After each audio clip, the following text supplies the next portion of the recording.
Yo everyone, and welcome back to my channel. So today I'm going to be doing a review and showing you some swatches, a little bit of demoing as well of the new Kat Von D Lolita eyeshadow palette and the Everlasting Glimmer Veil liquid lipstick. Now this collection went way past me. Like, I swear it came out a month ago, but I only really found out about it like this week. So I don't know what happened there, because I'm normally quite on top of things. But anyway, I'm a very big fan of Kat Von D's Lolita shade in particular. If you guys remember, not long ago, I think it was last year, she released this blush stroke eyeshadow, which I am actually wearing on my face today. And I think this was limited edition, and correct me if I'm wrong, I think this collection is also limited edition, but again, correct me if I'm wrong below for those of you that know more than I do, because like I said, it just went over my head. Anyway, so the entire collection comprised of an eyeshadow palette, a liquid eyeliner and the Glimmer Veil, like I said, but I was not really interested in the eyeliner. I'm not really going to use a Dusty Rose eyeliner. It's a nice to have, but it's not a must have. I generally only ever really use black, as you guys know. So let me just show you quickly. This is the eyeshadow palette. I'll show it to you up close in a minute, because as always, it's got Kat Von D's style of calligraphy, very unique, very different. Obviously being a tattoo artist, her skill is also shown in the packaging that she creates. And then I also got the Glimmer Veil, which comes in a little box like this. I bought mine from Debenhams. I had like I think I had like £20 voucher, so I was able to get quite a lot of money off. On its own, this eyeshadow palette retails for £32, and then the Glimmer Veil, £20. Now, £32 I think is a decent enough kind of price for a Kat Von D eyeshadow product, but £20 for a lipstick, which is not even like an opaque lipstick. Like, come on, really? Now, I know there are a lot of people that have not been buying Kat Von D products recently because of her questionable comments that she has placed online in regards to anti-vaxxing her child.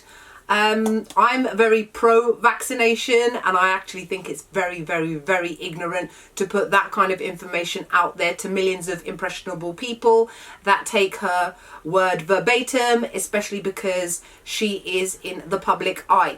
I have a mother who could have died from polio when she was born and has been disabled for life as a result of not being vaccinated. So when people come out with very ignorant comments such as that, maybe she needs to take herself off to Africa and see how people over there suffer from not having vaccinations. Rant over. Anyway, back to the product itself. I have used this today. I'm using it on my eyes. I have filmed this entire makeup look for those of you that may be interested. This eyeshadow palette is really good. The quality of the eyeshadows is exactly the same as it is for all her other eyeshadow palettes. Just in comparison in terms of size, if you've got the Pastel Goth, it's exactly the same size as the Pastel Goth eyeshadow palette and contains the same amount of shades, 8 shades altogether. So it is one of her smaller eyeshadow palettes. Now, in terms of pigmentation, the eyeshadows are very, very pigmented. It is obviously a very plum toned, very spring type of eyeshadow palette. It has been released for the spring, and I think it's personally a very beautiful palette. It does kick up a fair bit of dust, not as much I would say as, for example, Anastasia Beverly Hills eyeshadows, but that's because in her palettes those are pressed pigments and therefore much more pigmented and kick up a lot more dust, and a little bit goes a really long way. This is maybe like the baby version of those eyeshadow palettes, I mean, in terms of quality and texture. They're very, very soft to touch. The colour comes off very easily. I would say that the deeper plum shades are a little bit more difficult to blend, but I find that that happens with all purpley plum toned eyeshadows, no matter what brand you go with. So you guys will see in my tutorial where the deeper shades I've had to work a lot harder to blend them out, to get them to the desired effect, to get rid of any harsh lines whatsoever. Now, I do think that this is a palette that will suit all skin tones. I do think that if you've got very deep skin, some of these paler shades may look ashy on you. So you may want to consider whether or not it is worth purchasing something for £32, of which only some of the eyeshadows you can use. However, even if you have got very deep skin, you can still apply something like the P. Louise base over your eyes, or some sort of white primer, or something very, very pale, and that way these shades will all show up on your skin. If you try to use it on your natural deep skin tone without any kind of primer, your skin color will basically eat up the color, or it will just look really ashy, and obviously we don't want that. Brown skin girl problem. gems. So this is what the box itself looks like. It's exactly the same as the packaging on the front of the eyeshadow palette, with all your deeps written on the back. So here's the palette itself. Aesthetically, it makes me very, very happy, and I love the fact that it goes with my background. Obviously, all intentional people, you know what I'm like. And then you open it up, and these are the 8 shades inside. This palette is a cardboard palette, and then it's got a nice enough mirror on the front. All of the shades are completely matte, so there is no shimmer shades in this whatsoever. So if you do, or if you are like me and like to apply something shimmery on the lid, you will have to use something else. Now the shade names themselves are all Spanish names. I don't know, is she Spanish herself? I know her husband is Hispanic, but I don't know whether she is or not. So please forgive me if I don't say the names correctly. I'm from London. We don't really have a massive Hispanic community out here, and I don't really know anybody who is Hispanic. So I mean no offense. I will try to pronounce them as best I can and try to do your language a little bit of justice. So this first shade here is called Promesa, and that is a incredibly pale pink shade. I use this all over my eyes just to neutralize and set my eyeshadow primer. It does show up a tinge of pink on me, but not so much. This shade here is called Besitos, and this color is a beautiful, gorgeous, muted rose shade. It came up beautifully on my skin tone. A little bit went a really long way. Did not have to work hard to blend this shade out whatsoever, and it's incredibly pigmented. This shade here is called Recuerdos. I hope that I said that right. This shade has been described as a raisin shade, and I would agree. That looks exactly like those gross little things that I hate to eat, but I have to because it makes me healthy and is good for my tummy. Anyway, so it is incredibly pigmented. As you can see, that is one swipe, but let's not forget that finger swipes are very different to brush swipes, but I need to show you the full capacity of this color. It is very difficult to blend. This is one of the ones I had a slight issue with. However, the shade itself is absolutely gorgeous, and you can build it up, blend it out, and it will look amazing and really smoky on the eyes. This shade here is called Hermosura, I think. And this one is a beautiful cool toned kind of mauvey lilac sort of shade. Again, very, very pigmented. I layered that shade on top of that shade, and it looked so stunning. Well, obviously you can see from seeing it on my eyes. But another amazing, gorgeous shade, easy to blend out, and very, very pigmented. This shade here is called Con Amor. This shade is another gorgeously pigmented shade. It's like a terracotta shade mixed with plum. Really easy to blend out. I didn't have any difficulties with this shade at all. It's absolutely stunning. And of course, it wouldn't be a Lolita palette without having the shade Lolita in there. And here you can see is the classic Lolita shade, a chestnut rose shade. Absolutely gorgeous, stunning, easy to blend. Easily one of my favorite shadows in the palette, along with these two shades here. This shade here is called Corazon. This one is another very, very intense shade. It's a very, very strong plum shade. Another one which I found slightly difficult to blend out. So you have to have a little bit of patience to work with this shade. But as you can see, once you layer it, blend it out, it will look absolutely stunning on all skin tones. And then last but not least, the shade on the end called Eterno. I sound Italian, don't I? Sorry. This one is an incredibly deep, dark eggplant shade. It's almost like a black with eggplant plum in there.